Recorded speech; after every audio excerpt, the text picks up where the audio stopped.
भारत सरकारने 5 वर्षांपूर्वी चीनचे शॉर्ट व्हिडिओ ॲप टिकटॉक वरती बंदी घातलेली होती। मात्र आता टिकटॉक पुन्हा एकदा भारतामध्ये परतणार असल्याचं बोललं जात आहे। काही युजर्सने टिकटॉकची वेबसाईट ओपन होत असल्याचा दावा केलाय। त्यामुळे सोशल मीडियावरती टिकटॉक भारतामध्ये परतणार असल्याच्या बातम्या व्हायरल होत आहेत। टिकटॉकची वेबसाईट लॉग इन करता येते, मात्र हे ॲप अद्याप गुगल प्ले स्टोअर आणि ॲपल ॲप स्टोअरवरती उपलब्ध नाहीये। तसंच टिकटॉकची मूळ कंपनी बायटेन्सने याबाबत कोणतीही माहिती दिलेली नाहीये।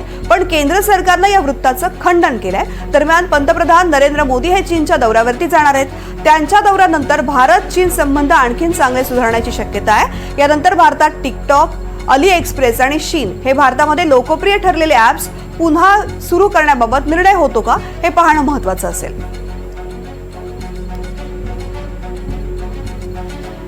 टिकटॉक ॲपवरती आधी सरकारनं बंदी घातलेली आहे, मात्र आता पंतप्रधान नरेंद्र मोदी यांच्या दौऱ्याच्या पार्श्वभूमीवरती या संदर्भात चर्चा सुरू झालेली आहे। भारतात पुन्हा एकदा टिकटॉक सुरू होणार असल्याचं सांगितलं जात आहे। काही युजर्सनं असा दावा केलेला आहे। या संदर्भातली माहिती समोर आल्यानंतर आता पुन्हा भारतात टिकटॉक सुरू होतंय का याच्या चर्चेबरोबरच इतर ॲप सुद्धा सुरू होण्याची चर्चा आहे। मात्र सध्या हे ॲप प्ले स्टोअर किंवा ॲपल ॲप स्टोअरवरती उपलब्ध नाही आहेत।